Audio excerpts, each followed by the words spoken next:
Hello everyone and welcome back to my channel. I'm here with another walkthrough of a deck created by the amazing Robert M. Place. He is honestly like, could I dare say the king of tarot? No, I don't know.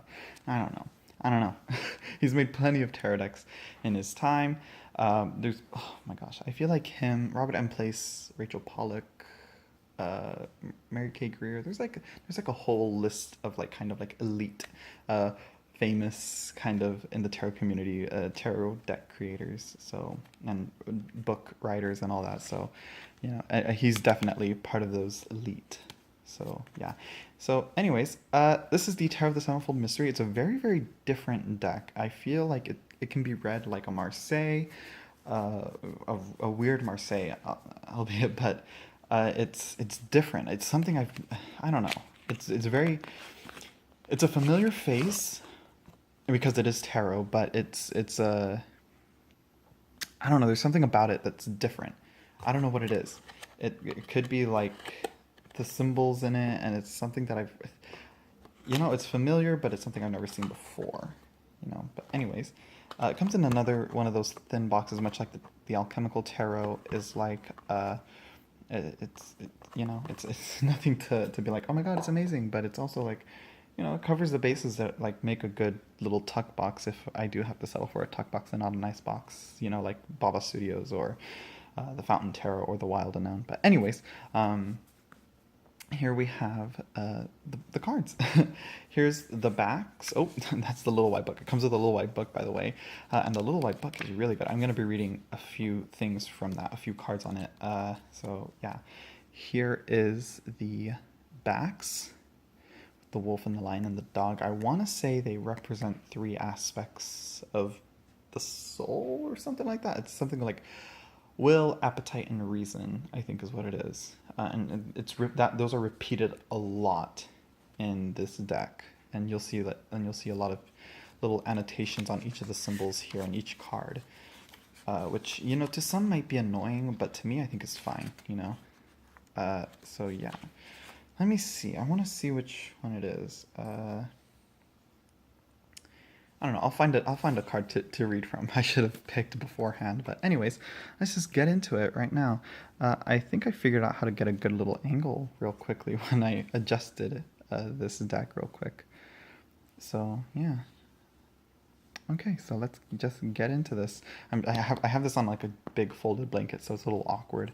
Anyways, here we have the Fool, the white dog, and everything, and she's kind of like, is that like supposed to be like a step? Or something, and she's going down some stairs, maybe? She could fall. She should be careful. Here we have Hermes as the magician. Typical, Mercury, magician, all that stuff. The lemniscate, the crystal ball, the knife, the dice for chance, the coins for just the cups, and the snake, the circle. Everything has its symbolism in there. Here we have Sybil for the High Priestess, and I believe Sybil is supposed to mean that or something like that. It's supposed to mean like oracle or something like that, if I'm not mistaken. So yeah, I wonder what these two stars are. I know there's like a set of like planets or stars that are like really close to the moon. Here we have the Queen, the Empress changed to Regina. Regina, which could be like, which is really interesting because it's actually like really close to the word reina, which is like a queen. But it's probably like would it be closer to Latin? I don't know. I'm trying to figure it out. Here we have the Imperator, the emperor, essentially. Again, typical Rider-Waite-Smith symbolism here. We have the eagle here and the black and white tiles here, the two pillars right here. The solid stone, and he does compare the two here. Meanwhile, he's on a solid, hard throne. She's much more relaxed on a cushion, like almost like a bed, with trees and life around her. But they both do have eagles to represent that they have power. Here we have the Hierophant, and if you look, it kind of looks like they're part of the same. They're in the same room or something, Here we have Cupid for the lovers. Which is here we have this knight here, and he has to pick between will, appetite here, and the dog is supposed to be right here, as it says, fidelity. So You know, he has to pick will or appetite, you know, and it's that sense of choice there. So powerful. Psyche for the Chariot. Here we have, again, reason, will, and appetite. This is a very, this image of the Chariot here, the white and the black horse has been talked about by Plato a lot. Let me read, I think this is one that I'll read from, here we go, 6, 7. Okay, Psyche the Chariot represents Plato's image of the soul as a chariot with 3 parts, the dark horse of the soul of appetite, the white horse of the soul of will, and the charioteer of the soul of reason. The charioteer must gain control of the horses for the chariot to ascend on its journey. This card can represent travel, speed, and the need for control. Again, traditional chariot stuff, but again, I don't know. It's just, it's kind of like, you know, hitting the hammer on the nail, hitting the head of the nail, something like that. Oh my gosh, it's just so well done.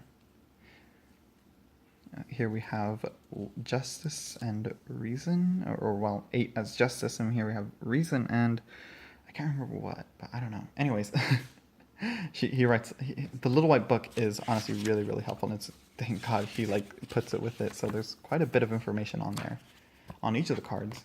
Here we have Hermit the Nameless. Okay, this one I'm gonna have to read from, and I think that this might be the last one because it's very interesting. I wondered, why is it nameless? Why? So here we have, here it is. Okay, the unnamed seeker, the hermit, is a mystic who has a vision of the sevenfold mystery. He is on a lofty plane and he sees the mystery before him as a 7-pointed star, the light that is the true food of the soul. He has no name because he represents silence and meditation. He may also represent the state of solitude. See, he just sets it in stone, I feel, with this deck. Here we have Fortuna, which is, again, the girl from in the world card, but here she's like clothed and she's blindfolded. Strength. The traitor for the hanged man. Morta, death. And it's very interesting. It's also graphic, you know. There's not a dead body there, but she is taking the life of this plant, you know. Everything has to die eventually, you know. Temperance. Here we have appetite, and I'm trying to think of what else. I think, no, I'm not seeing what, I can't see what else. But anyways, moving forward. Here we have 15, Satan for the devil, unreason, will, and appetite. Here we have the tower changed to fire right there. We have the lightning striking this tower here, and it's just burning. It's not completely destroyed, but it is not livable at the moment. Here we have the star, which is changed to Stella, and you have the 7 planets here. And the star right there has the 8th figure. I could be wrong. Anyways, here we have the moon, and this is very interesting. I like how he repeats symbols and they pop up again. Appetite and will and reason. Again, those 3 just always popping up again and again and again. So yeah, but you're going to see her in the sun right now, in Apollo. And there she is as reason. Is she reason here too? Yeah, she is. And he is logos and reason united. And Apollo here is Hieros Gamos. I'm not sure if I pronounced that right, but again, anyways, here we have Gabriel, a very angelic figure. People have debated as to what the judgment angel is, especially in the Rider-Waite-Smith, because I think there's a total of 5 angels, if you think about it. Or no, I can't remember. I have to count them again.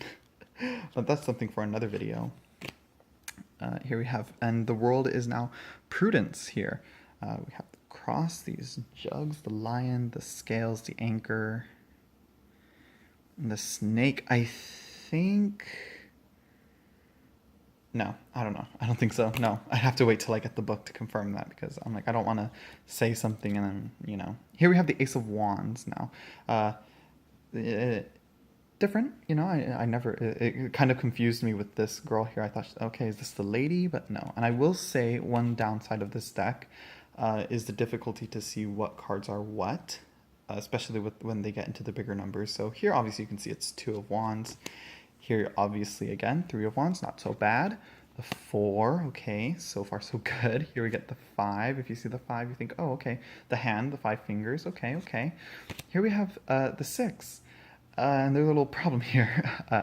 And it is, again, I still get that card of victory, and I see her with the laurel leaves. I'm like, okay, victory, that's got to be the 6 of Wands. And so, but if you don't know, and you want to make sure, and you want to count them, you go 1, 2, 3, 4, 5. Oh, wait, there's another little flame right here behind her, so that makes it 6. So, again, a little difficult.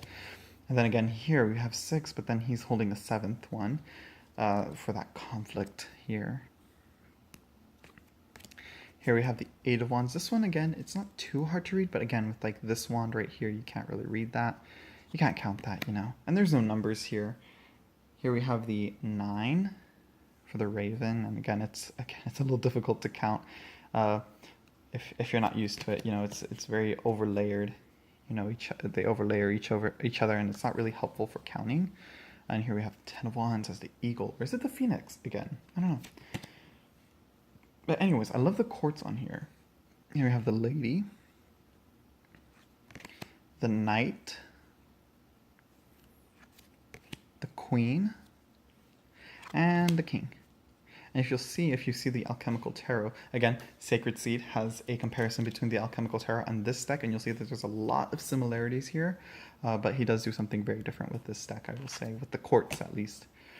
The Ace of Cups here, the 2, 3, again, the elephant. I just like the Alchemical Tarot right now, so I'm like, oh, if you remember the Alchemical Tarot, I'm like, no, some people may have just watched this and not have seen my Alchemical Tarot, so walkthrough, so I gotta be careful of that. Here we have the 5 of Cups. Again, the cups are very, very similar, I will say, to the Alchemical Tarot, unless I could be, honestly, the minors, for the most part, he said he did base them off of the Alchemical Tarot. So yeah, 7. Here we have the 8. The 9. Again, I want to say he gets some inspiration from the Minchiati or some other Marseille decks. So I'm not sure. I could be completely wrong, but again, I want to see because I think this month and next month I'm starting to transition into Marseille and moving away from the Thoth and the Golden Dawn. You know, if you know what I mean. I think it's time to move into Marseille, but that doesn't mean that I'm going to just buy Marseille for the rest of the year and for the rest of my tarot collecting days. I'm just going to focus on my Marseille section of my tarot wish list. And what is up with this is it's because it's overcast. It's sorry for this like grainy quality going on here. It's just, oh my gosh. You have the Ace of Swords, the 2, 3, the 4. Oh, I got these all mixed up. Here's the 4. You see what I mean? The cards can be a little bit confusing. Here's the 5. I should have remembered. Alchemical Tarot. It's a guy welding swords. Here we have... Where's the 6? Here's the 6. You see what I mean? I get confused. I reorganize this. I should have paid more attention, but here's the 6. Traditional 6 of Swords with a ship. The 7 here. The Fox and the Dove, and he's holding a coin. I really got to read that one. Here we have the 8. Is he supposed to be the devil? No, I don't know why. Why is his skin so red? Let me read that. I don't know. These last 2 cards were very interesting, and I'm like, no, I'm not going to read anymore, but I'm like, ugh, I want to read more. Let me see. I haven't really read through all of them. I just read like the first part of this one. Here we go. The 8 of Swords. The prisoner chained behind swords represents being overcome by negativity, imprisonment, a trap, a blocked energy. Okay, yeah, this is more for the meaning of the card. It's not necessarily going into the artwork. I'm pretty sure in his book he's definitely going to go into that, so I can't wait. This is a really interesting card again. I like to read the 9 of cards as the 9 of Swords as anxiety and stress and nervousness and uncomfortable situations here, and this definitely emulates that. And it looks like the Fool from the Rider-Waite-Smith with his clothes. Here, the 10 of Swords. I like how his white shirt has become like stained with red. I love that. But not all the swords are there, you know? stabbing into him. Here I have the lady. I wonder what instrument this is. Comment down below, someone, if you guys know what the exact name of that instrument is. It could be a harp, but no, a harp looks different, and it's not a lyre. So, you know, here we have the Knight of Swords slaying a dragon. The Queen. And the King. You can see that all the kings have their playing card representation there for the spades and all that. Here we have the Ace of Coins, the 2, 3, and you can see how he's drawing. What's interesting is that it doesn't look like he's looking at her. She's probably off in the distance, or he's envisioning her. I think she's supposed to be Prudence. She does look like her if you do look at her face, and then the box right here, she does look like her. Could be completely wrong. Here I have the 4 of Coins. Now, this is one little thing that just came into me. I have to email Robert M. Place about this. I tried to clean it off. I thought might have been like some dirt or some smudging or something, and it didn't come off. It must be something that got under the cards and laminated on top of it. This is like the only card. I think one more card has it. So yeah. So far I'm thinking that he's digging and he threw some dirt out of the borders. Here's the 5 of Coins. And this is the other one. This is the only one that has it. It's like just a little bit on the edge right there. But yeah. Again, it's not too distracting, but it did like bother me a little. Here we have the 7, from the material to the ethereal. The 8, 9, 10. Here we have the lady, the knight, the queen, and the king. One deck that reminds me of this one, for some reason, I think it's because of the zoomed in quartz, is the Morgan Greer. That one reminds me, this one reminds me of that one a lot. So yeah, anyways, moving forward, same cardstock, really good cardstock. Lamination, it is glossy, but it's not horrible. You know, it is very, you know, it doesn't stick. So yeah, the card size is a little bit wider than a traditional tarot size, but I think height-wise it is the same size. So yeah, it's not too big and it's not too small. So yeah, it's very interesting. This is such an interesting deck, honestly. It's so like a little bit, I don't know. I don't know how to describe it. I have to study it more. I may just be reading too much into it. But I feel like you can read this as a Marseille, but you can also go as deep as possible as you want to. And it's not as confusing or as daunting as the Thoth Tarot. So yeah, this, again, this is available on Amazon or on his website.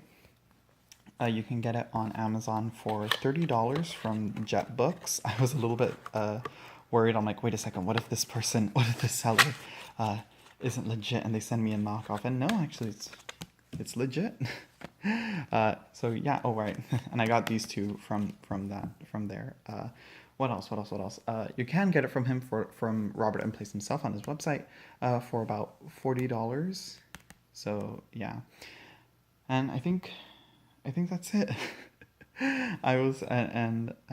Oh gosh, I have to finish getting ready for the giveaways and start getting the giveaway little kits ready. So I will see you guys tomorrow when I announce the giveaway winners. So yeah, for the Animal Spirits, the weird Marseille deck that I have, and for the first place, the deck of their own choice. So yeah.